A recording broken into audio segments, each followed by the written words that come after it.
தோழர் திவ்யா பாரதி அவர்களை உரையாற்ற வருமாறு அன்போடு கேட்டுக்கொள்கிறோம். அனைவருக்கும் வணக்கம். இப்படி ஒரு நிகழ்வை சரியான தருணத்தில் ஏற்பாடு செஞ்ச தாமரபரணி சிந்தனை பள்ளி தோழர்களுக்கு நன்றியை தெரிவிச்சுக்க கடமைப்பட்டிருக்கோம். நம்ம எல்லாரும் யாருக்கு அந்த பூனைக்கு மணிக்கட்டுற வேலையை யாராவது செய்ய தொடங்கணும்ல, அதை துவங்கியிருக்காங்க.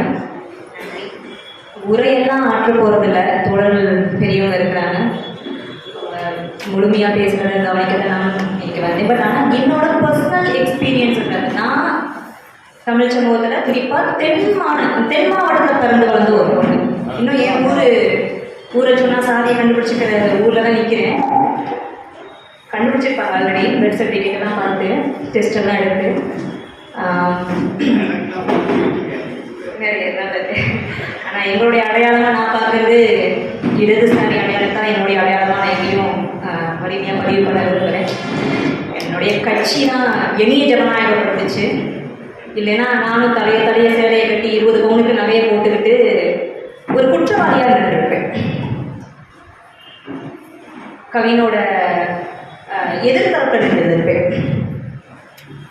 அப்படி இல்லாமல் எளிய ஜனநாயகப்படுறத மனசனாக்குறதுல என் கட்சிக்கு, இடதுசாரி கட்சிக்கு தான் பெரும்பாலும் உண்டு. அந்த பெருமையோட இந்த இடத்த நின்று பேசணும்னு நினைக்கிறேன். அந்த என்னோட பர்சனல் ஜெர்னி எக்ஸ்பீரியன்ஸ் தான் ரொம்ப முக்கியம் நினைக்கிறேன். நான் முகநூலில் தள்ளி இருந்தேன். சில தோழர்களுக்கு பர்சனலாக தெரியும், என்னுடைய சில பர்சனல் வீழ்ச்சி காரணமாக சோசியல் மீடியா தள்ளி நிற்கணும், எதுவுமே போடாமல் இருந்தேன். அந்த பதிவுக்கு முன்னாடி நீங்கள் பார்த்தீங்கன்னா ஒரு 1.5-2 ஆண்டு காலம் எந்த பதிவும் முகநூலில் இருக்கு. ஆனால் கவினோட படுகொலை இது அயோக்கியத்தனம் தோணுச்சு. எழுதாமல் விடுறது, இதுக்கு எதிராக பேசாமல் இருக்கிறது, நான் பேசாமல் இருக்கிறது அயோக்கியத்தனம், பெரும் அயோக்கியத்தனம். அதுதான் இனி மீண்டும் எழுத வச்சுச்சு. இப்போ தொடர்ந்து பழைய மாதிரி எழுத தொடங்கி இருக்கிறேன். நான் ராமநாதபுரம் விருதுநகர் மாவட்டத்தோட எல்லை பகுதி தான் என்னோட பகுதி. நான் வளர்ந்த பகுதி. என்னோட சொந்த பந்தமெல்லாம் ராமநாடு பகுதியிலையும், அது விருதுநகரம் எட்ஜு. நான் விருதுநகரத்துலாம் நாங்கள் அக்சஸ் பண்ணதே கிடையாது. ராமநாடு அதிகமாக அக்சஸ் பண்ணியிருக்கோம். கமுதி, முதுகுளத்தூர், சாயல்குடி, இது மாதிரியான பகுதியில் அக்சஸ். என்னோட சொந்தக்காரங்கள்லாம் அங்கே தான் வருவானுங்க. நாங்கள் ஏதாவது நல்லது கெட்டதுக்குன்னா அங்கே தான் போவோம். அப்போ அந்த நிலத்தை பார்த்து வளர்ந்தாங்க. அந்த நிலம் எவ்வளவோ கேவலமாக இருந்துச்சுங்கிற சாதியோடைய கோரத்தை அனுபவிச்சு உணர்றது வேற, பார்த்து இந்த கோரத்தை நிகழ்கிற பக்கம் நின்று உணர்றது வேற. அப்படி பார்த்து உணர்ந்த ஆள் நான். எவ்வளோ கேவலம் அப்படிங்கிறது அது எங்கள் வீட்டில், நான் என்னுடைய பர்சனல், என்னுடைய அப்பா அம்மா அங்கே தெரியும், அந்த அருப்புக்கோட்டை பகுதிகளில் பஞ்சுகள் நிறையா இருக்கும். அப்படி எங்கள் அப்பா ஒரு பஞ்சுகள் தொழிலாளியாக இருந்ததுனால சாதியாக வீட்டு பெருசாக தெரியல. நாங்கள் எல்லாருமே நாயக்கர் முதலாளிக்கு அடிமை. என் அப்பா என் தாத்தா அவனை அடிமை நினச்சிருக்கலாம். பட் நான் தான் நாயக்கர் முதலாளிக்கு அடிமை அப்படிங்கிற ஒரு ஒரு பார்வையோடு தான் வளர்ந்ததுனாலையோ என்னமோ தெரியல, வீட்டுக்குள்ளே பெருசாக அதான. ஏன்னா எல்லாருமே முதலாளிக்கு நாயக்கர் வந்தாலும் எழுந்து நிற்கணும். குழந்தையிலேருந்து பெரியவங்க மிடில் குவார்ட்டர்ஸ்குள்ளே வந்தாலும் நாங்களாம் எழுந்து நிற்கணும். ஏன் எதுக்குன்னு தெரியாது. என் வீட்டில் என்னோட தாத்தா போட்டோ மாட்டப்பட்டிருக்கணும் இல்லையோ, அருப்புக்கோட்டை பஞ்சங்களுடைய ராமசாமி நாயக்கர் இறந்து போன அவருடைய ஃபோட்டோ எங்கள் வீட்டில் நாங்கள் வச்சுருக்கோம். தொழிலாளர்கள் குடியிருப்பில் இருந்தே ஆகும். எனக்கு என் தாத்தா முகம் நினைவில்லை, என் அப்பனை பற்ற தாத்தா முகம் நினைவில்லை. ஆனால் என் முதலாளியோட தாத்தா முகம் நினைவு இருக்கு. எங்கள் வீட்டில் இருந்தே ஆகும். இப்படியான சூழலெல்லாம் இப்படி வளர்ந்தப்போ வாசிப்பும் கட்சியும் நான் சார்ந்த இந்த எம்எல்ஏக்கும் நெறிப்படுத்துச்சு, ஒழுங்குபடுத்துச்சு, மனசு நான் மாற்றிச்சு. அந்த இடத்துல தான் இதை நான் பதிவு பண்ண நினச்சேன். நாங்கள் பார்த்ததுல எங்கள் ஊர் முக்கு ரோடு, 3 பக்கம் முக்கு ரோடு மாதிரி இருக்குங்க. குரு பூஜைக்கு வர அத்தனை வண்டிகளும் வேடிக்கை பார்க்குறதுக்கு நாங்கள் உட்காந்துருவோம். நான் சொல்கிறது தேவர் குரு பூஜைக்கு வரக்கூடிய முக்கு ரோடு ஜங்ஷன் எங்கள் வீடு. 3 நாள் 4 நாள் லீவ் விட்டுருவாங்க, லோக்கல் ஹாலிடே. ஒரு குரு பூஜையை ஒட்டி லோக்கல் ஹாலிடே விடுற சமூகம் மோசமான சமூகம், ஆபத்தான சமூகம், அசிங்கப்பட வேண்டிய சமூகம். இதை ஒட்டி கலவரம் வந்துடும், ஏதாவது வந்துடும். அதனால் 3 நாள் 4 நாள் லோக்கல் ஹாலிடே இருக்கும். எங்கள் பகுதி நான் படித்த வரைக்கும் நான் லோக்கல் ஹாலிடேல தான் இருந்தேன். அப்போ உட்காந்துக்கிட்டு வேடிக்கை பார்க்குறதுங்கிறது எங்களுக்கு ஒரு திருவிழா கூட்டத்தை வேடிக்கை பார்க்குறது. இவங்க ஏதோ பெரிய வீரனுங்க மாதிரி, மாவீரனுங்க மாதிரி, ஒவ்வொரு வண்டிக்கு முன்னாடி ஒலிம்பிக் தீபம் மாதிரி தீபத்தை தான் ஏற்றிட்டு வருவாங்க. அந்த ஊரை நெருங்குறப்பெல்லாம் இறங்கிட்டு ஓடுவானுங்க. அந்த நேரம் தான் அசிங்கமாக கோஷங்கள் வரும். சாதி பேரை சொல்லி பேசுறது, இஸ்லாமியர்கள் துணுக்கர் அப்படிங்கிற வார்த்தை தான். அப்போ தான் எங்கள் காதில் குழந்தையில, அப்போது நான் வேற ஒரு குழந்தையாக வளர்றதுனால அந்த வார்த்தைகளுடைய அயோக்கியத்தனம் தெரிஞ்சு வெளில வர வந்துச்சு. ஆனால் என்னோட சித்தி பிள்ளை, என்னோட பெரியமா பிள்ளை, என்னோட தம்பி அதை கேட்டு வேற தான் வளர்ந்துருந்தான். அங்கேயே அது பதியப்பட்டுச்சு. அவன் எனக்கு எதிரியோ நண்பனோ அதெல்லாம் எனக்கு தெரியாது. இவங்கெல்லாம் எனக்கு எதிரி அப்படிங்கிறத சின்ன பிள்ளையிலேருந்து சோறு ஊட்டுற மாதிரி ஊட்டி ஊட்டி ஊட்டி ஊட்டி வளர்த்துருக்கான். அந்த போற்றி பாடலி பெண்ணே அந்த பாட்டெல்லாம் கேட்டாலே நம்மளுக்கு அவ்வளோ நாரசமாக இருக்கும். ஆனால் அதை தேசிக்கிற மாதிரி உட்காந்து பாடிக்கிறாங்க. எங்கள் தாத்தா வந்து அதை ஏதோ பெரிய இதுன்னுட்டா ஏதோ தாலாட்டுக்கு போட்டு ஒரு பாட்டு மாதிரி போட்டு விட்டு இந்த மென்டாலிட்டியில் வளர்ந்த குழந்தைங்க எவ்வளோ அயோக்கியத்தனம் அதோடைய வழி தான் செஞ்சு இது மட்டும்தான் எங்களுக்கு காட்டி காட்டி காட்டி வளர்க்குறாங்க இந்த குடும்பங்களில். வேறு என்னத்தை காட்டினாங்க? மனுஷனை மதிக்கிறத பற்றி ஒரு விஷயமும் அங்கே கிடையாது. அப்போது இப்படியான சூழலை வந்து அதை அருவருக்கு வச்சது, இதுக்கு எதிராக பேச வச்சது. 2008 என்னோட பகுதியிலிருந்து பள்ளியை முடிச்சுட்டு நான் மதுரைக்கு ஒரு வகையில் விரட்டி விடப்பட்டவங்க நாங்கள்லாம் ஊர்லேருந்து, நான் குறிப்பாக. அப்படி வந்ததுக்கப்புறம் நாம் எடுத்த முதல் முடிவு குடும்ப உறவுகளை முற்றிலும் துறக்கிறது அப்படின்னு சொல்லி. ஏன்னா குடும்ப உறவு தான் சாதி உறவு. நான் இன்னும் என் குடும்பத்தோட நல்லது கட்டத்துக்கு போயிருந்தா சாதியை இன்னும் நான் தொடர்றேன் அப்படிங்கிறத தாண்டி வேறு எதுவுமே அத்தனை குடும்ப உறவுகளையும் முழுசாக எந்த வித தொடர்பும் இல்லாமல் முறிச்சுக்கிறதுன்னு முடிவு பண்ணேன்.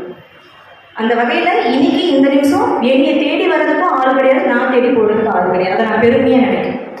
நான் செத்தா நீங்கள் யாரெல்லாம் தூக்கி போடுவீங்க, அதையும் நான் பெருமையாக நினைக்கிறேன். குடும்ப உறவுகளை துண்டிக்கிறது அவ்வளோ முக்கியமானது தொடர்பு.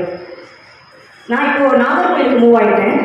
நாகர்கோயிலுக்கு போனமே அங்கே கோர்ட்டுக்கு போனமே ஒரு மூத்த வழக்கறிஞர் தோழர் தான் என்னை அறிமுகப்படுத்திக்கிட்டாரு. அவர் தன்னை பேசிட்ட மதுரையில் ரொம்ப சாதி அதிகம் இல்லை, சாதி திமுறை அதிகம் இல்லை மதுரையில். எங்கள் ஊரில் தான் கன்னியாகுமரி அப்படி ஒன்றுமே கிடையாது. நாங்கள் அப்படி எப்படின்ட்டு ஒரு 5 நிமிஷம் கன்னியாகுமரியோட பெருமையை பேசி முடிச்சாரு. பேசிட்டு இருக்கிறது நீங்கள் கிறிஸ்தவ நாடா ஹிந்து நாடான்னு கேட்டார். உடனே கன்னியாகுமரி சாதியாக இல்லைன்னு சொல்லியிருக்காரு. இந்த கேள்விக்கும் நான் அட்வொகேட்டில் ப்ராக்டிஸ் பண்ண வரது என்னத்தோட சம்மந்தம் அப்படின்னா, இல்லை அப்படி ரெண்டில் ஏதாவது இருந்தால் தான் இங்கே ப்ராக்டிஸ் பண்ணவே முடியும். இல்லை நான் என்ரோல்மெண்ட் பண்ணால் தான் ப்ராக்டிஸ் பண்ண முடியும். சாதிகளை ஒன்றுனா இது அவ்வளோதான். அப்போது இந்த கன்னியாகுமரியில் இந்த ஒரு 3 மாதம் தொடர்ந்து இருக்கிறப்போ அதோட சாதி மேலே இப்படி வெளிப்படையான மோதல்கள் இல்லையே தவிர, வெளிப்படையான கலவரங்கள் கொலைகள் அப்படின்னு இல்லையே தவிர, சாதி அப்படி உள்ளும் புறமும் பிணைஞ்சு கிடக்கு. முக்குவர் பரவரை கல்யாணம் பண்ணுறதுல, பரவர் முக்குவரை கல்யாணம் பண்ணுறதுல, முக்குவரம் பரவர் நாடார கல்யாணம் பண்ணுறதுல, வெளி மாவட்டத்தில் இருக்க தலித்த கூட கல்யாணம் பண்ணிப்போம், உள் மாவட்டத்தில் இருக்க நாடார கல்யாணம் பண்ண மாட்டோம். எந்தெந்த சமூகம் அகமண முறையை ரொம்ப ஸ்ட்ராங்காக பிடிச்சிட்டு இருக்கோ நீங்கள் எல்லாம் சாதி வெறியர்கள் தான். நீங்கள் சாதி கலவரத்தை கடைபிடிக்கல, ஒன்றும் இல்லை, மண்ணும் இல்லை, மயில் இல்லைன்னு சொல்லிட்டே திரிங்க. ஆனால் அகமண முறையை கடைபிடிக்கிறியா, அதான் சரி. உன்னோட பரம்பரை முழுக்க தூய ரத்தம் பாயணும் அப்படின்ட்டு வெறிகொண்டு அழையிறியா, ஏன்னா சாதி வெறியல் தான்.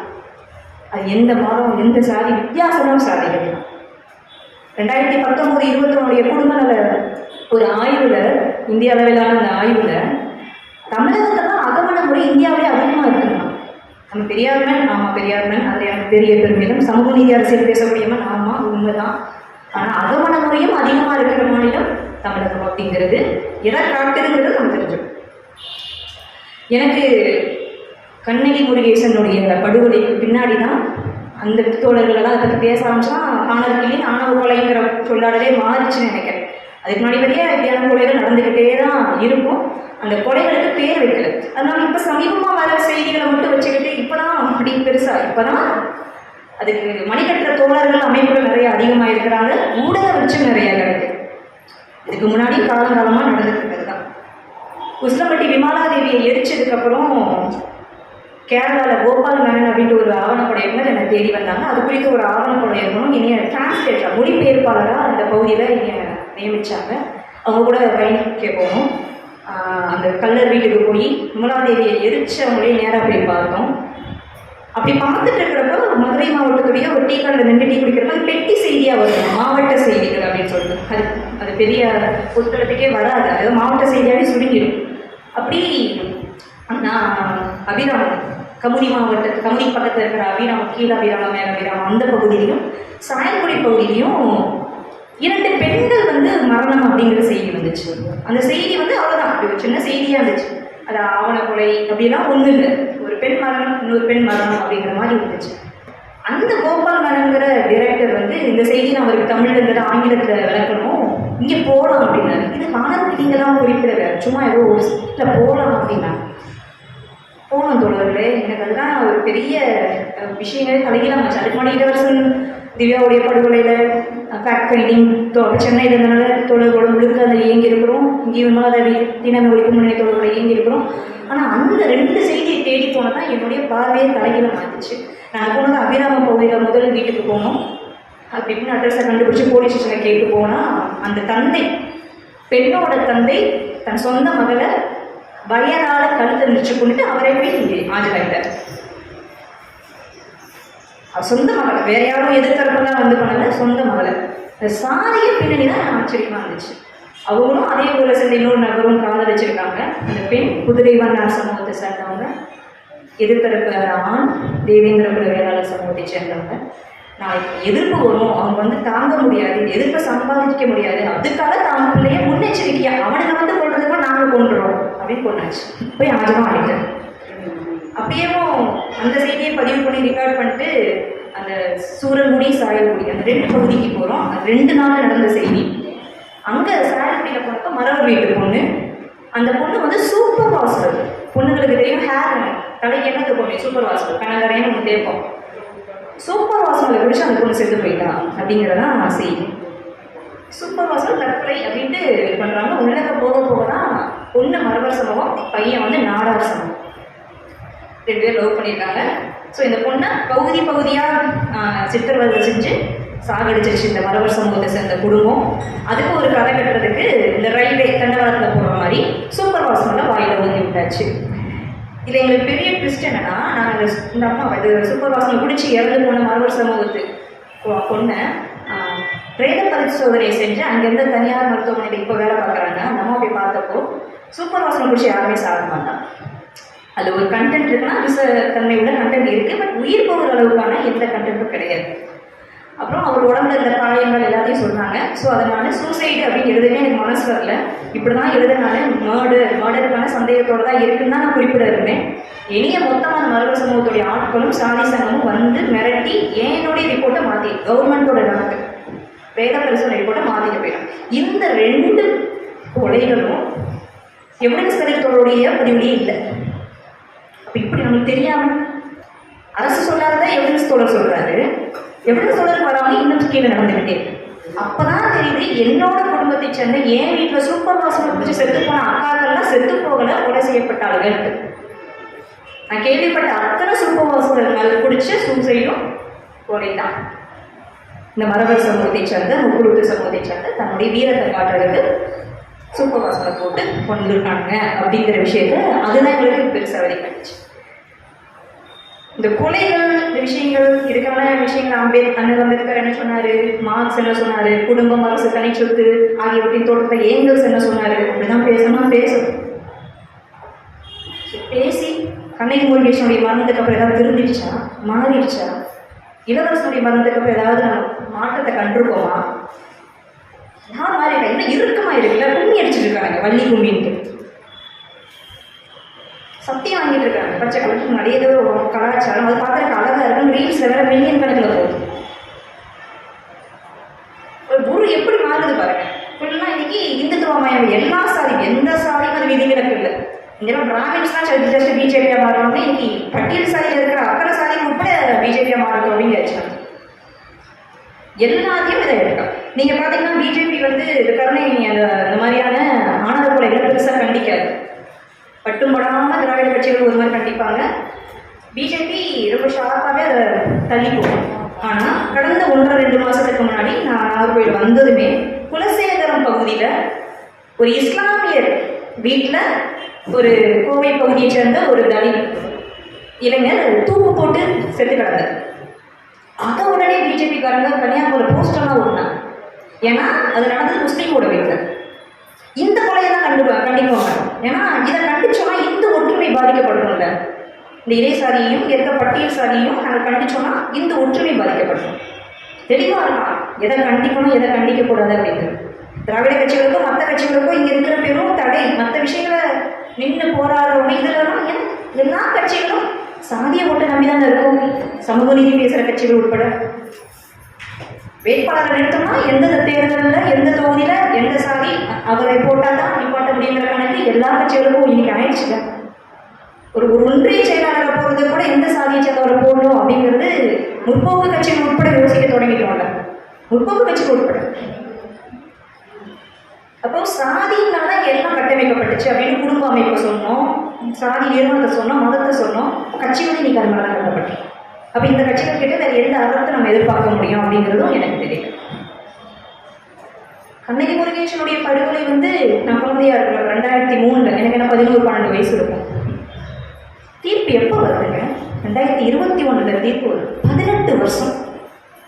அதுவும் இல்லாமல் இப்போ தொடர்ந்து சுவாதி கோகுல்ராஜ் வழக்கில் அவ்வளோ சிக்கல்கள் மதியில் அப்படி நிரூபிச்சார். இந்த வழக்கில் நிரூபிக்கணும், சாட்சிகள் எல்லாத்தையும், சிசிடிவி கேமரா, அது ஊரே சேர்ந்து கொலை பண்ணுது. ஒருத்தர் 2 பேர் கிடையாது, 4-5 கூலி கூட கிடையாது. முந்திரி காட்டுக்குள்ள ஊரே திரண்டு நின்று கொலை பண்ணுது. அந்த கொலையை நிரூபிச்சு தீர்ப்பு வாங்குறதுக்கு 18 வருஷம். சிபிஐ ரிப்போர்ட் சப்மிட் பண்ணியே 10 வருஷம் வச்சு தீர்ப்பு வரும். இப்போ நீதித்துறையோட லட்சணத்தை, ஏன்னா அங்கேயே நம்மளுடைய அங்கத்தினர் தானே, இந்த சமூகத்தோட பிரதிநிதிகள் தானே நீதிபதிகளும். இப்போ ஒரே சமீபத்தில் நடக்கிற நீதிபதிகளுடைய செய்தி வரையும் நம்ம பார்த்துட்டு தான் இருக்கோம். அவங்க நம்மளோட ஒரு முக்குளத்தினுடைய பிரதிநிதி அங்கே இருக்கிறாரு, கவுண்டரோட பிரதிநிதியாக இருக்காரு, பிராமணோட பிரதிநிதியாக இருக்காரு. அவரும் தூய ரத்தத்தை பாய்ச்சி தான் முயற்சி பண்ணுவார், கிடப்பில் போடுவார். பாப்பா மகன் மாதிரியான தோழர்கள், வேறு சில தோழர்கள் அங்கங்க இயங்குறதுனால ஏதோ சில விஷயங்கள் நாங்கள் நிம்மதியாக இருக்கணும்னு நினைச்சிட்டு தெரியும். தோளுடைய வேலை எப்போ வரும்? ஒரு கொலைக்கு பின்னாடியான விசாரணை, அதுக்கு முன்னாடி பண்ண வேண்டிய வேலை நம்ம எல்லாரோட.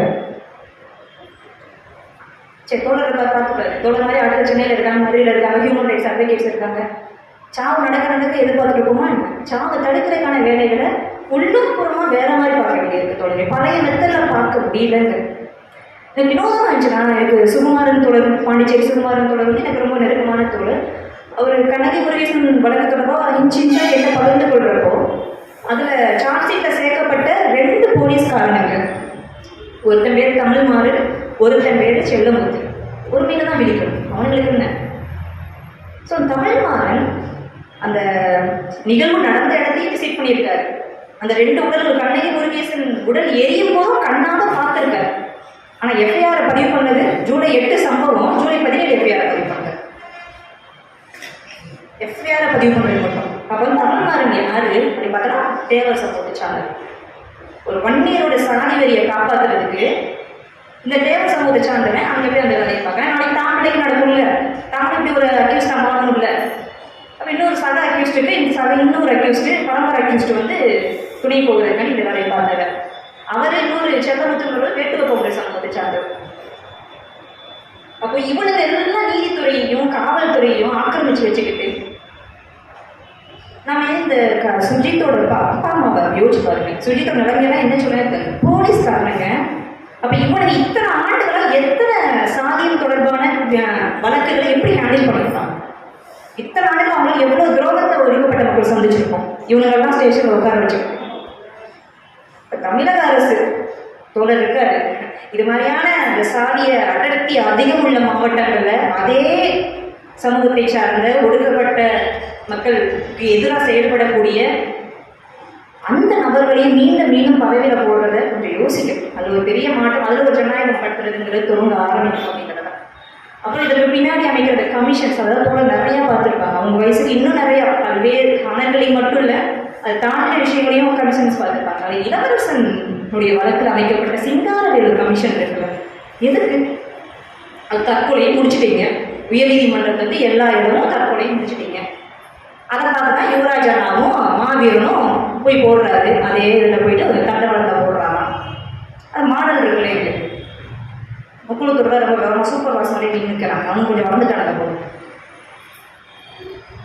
இதே தான் நடக்குது. சிங்காரவேலு குழுக்கு அமைக்கிறீங்க, அவங்களும் ஆய்வு பண்ணுறாங்க, எல்லா தரப்பையும் ஆய்வு பண்ணுறாங்க. ரிப்போர்ட் எங்க? அந்த சிங்காரவேலு கமிஷனுக்கு இதுவரையும் செலவு பண்ண காசு அவங்க அரசாங்கத்துடைய இது ஆவணத்தை 2.17 கோடி செலவு பண்ணியிருக்கான் அந்த ஆணையத்துக்கு மட்டும். அது 1.87 கோடி அவங்களுக்கு சம்பளம் மட்டும். சரி, சந்தோஷம். மக்கள் வரி பணத்தை எல்லாம் ஆய்வு பண்ணிட்டீங்க. இங்கே ரிப்போர்ட் அதிமுக அரசாங்கமும் ரிப்போர்ட் இதுவரை வெளியிடத்தில், நம்ம அரசாங்கமும் நம்ம அரசாங்கம் தான் நான் சொல்கிறேன், ஏன்னா இன்னும் நம்பிக்கையோட காத்துட்டு இருக்கோம். நம்ம அரசாங்கமும் இளவரசனுடைய மரணத்துக்கு பின்னாடி, கொலைக்கு பின்னாடி அமைக்கப்பட்ட சிங்காரவேலூர் கமிஷனுடைய தனிநபர் கமிஷனுடைய அறிக்கையை இதுவரை வெளியிடல. இது பெரிய ரகசியமா? நான்கு ரகசியமா? இது வெளியிடணுமா வேணாம்? அதுக்கு எதுக்கு 2.25 கோடி 1.25 கோடி எங்க காசு எடுத்து கொடுத்தது? இதுக்கு இது கமிஷன்.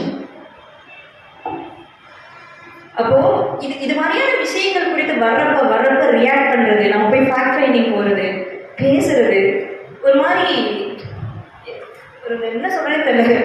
என்ன இதெல்லாம் தொடர போதா? ஒரு பெரிய ஒரு விரக்தியான மனநிலை தான் வந்து நிற்குது. இப்போ நான் வந்து பெரிய சாதி படிப்பு அரசியல் அதை கொண்டு போனோம், இங்கே எத்தனை பேர் பார்வையாளர்கள் வந்து திரும்ப திரும்ப ஒடுக்கப்பட்ட மக்கள்கிட்டயே உட்காந்து பேசிட்டு இருக்கோமோ அப்படி மாதிரி தோணும். எனக்கு தான் தெரியுமே என் வழி, எங்கள்கிட்ட எதுக்கு பேசணும், எங்களுக்கு ஜனநாயகப்படுத்தணும்.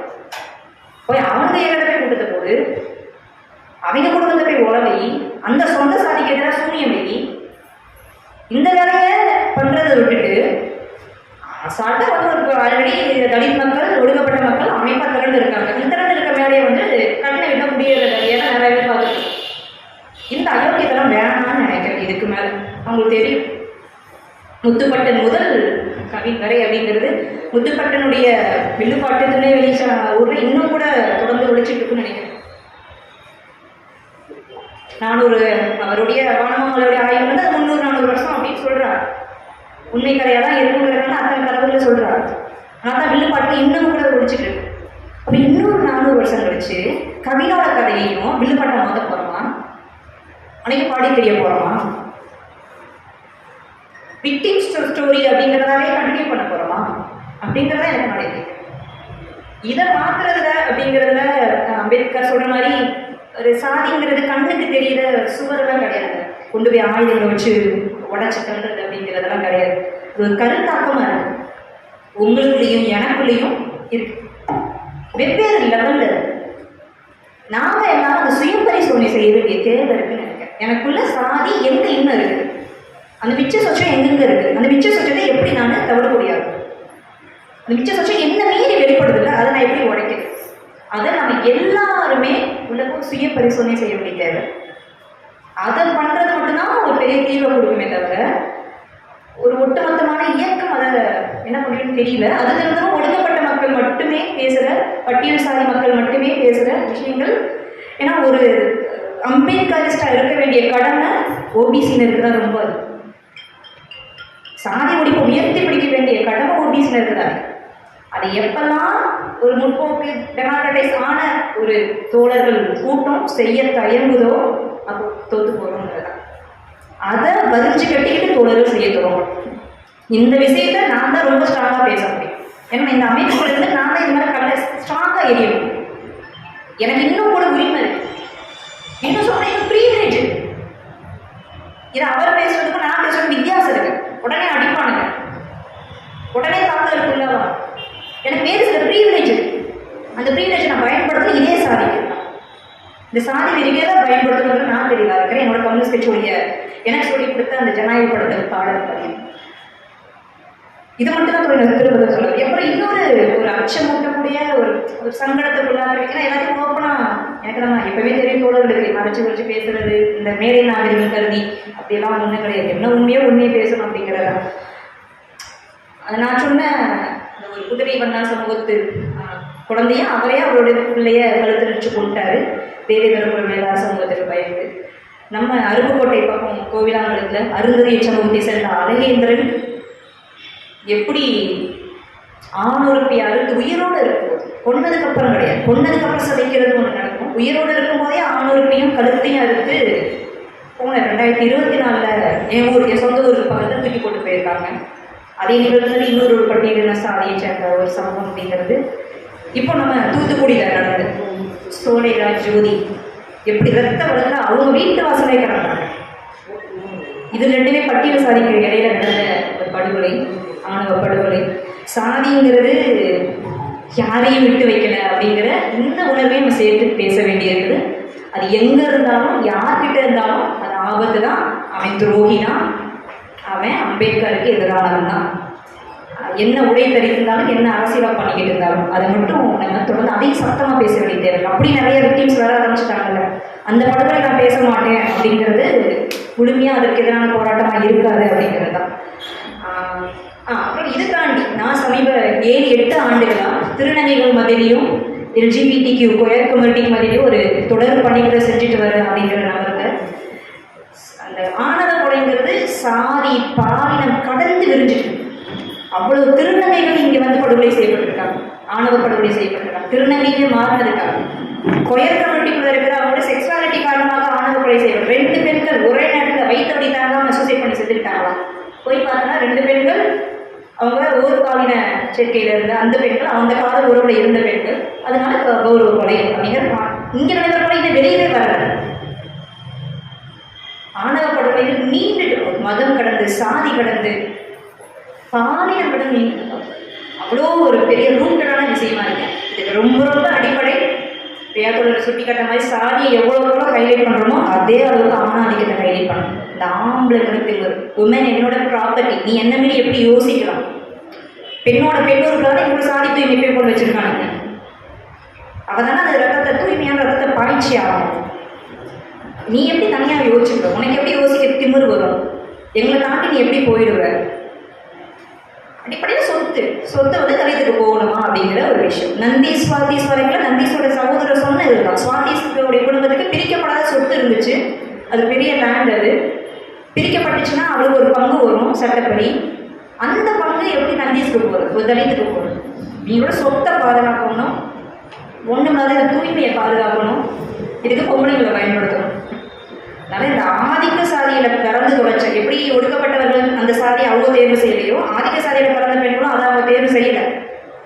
ஆனால் அந்த சாதி கொடுமை எல்லாம் தெரியும். சுபாசினி எல்லாம் நடைபெணமாக அலைவாங்கிறது நான் ஒத்துக்கல தோணுது. சுபாசினி நடைபெணமாக அலைய மாட்டான். அவள் வெல் ஸ்கிரிப்டட் வித நல்லாவே சொல்கிறாள். அவள் என்னோட தங்கச்சி, என் உறவு முறையிலே சொல்கிறேன். என் தங்கச்சி அவள் மனசை எவ்வளோ வஞ்சா இருக்குன்னு எனக்கு தெரியும். அவெல்லாம் அவன் நடைபெறமாக அலைய மாட்டான். கௌசல்யா கிடையாது சுபாசினி. திவ்யா மாதிரி ஏதோ சைலண்டாக போய் இருக்கிறாரு சுபாசினி.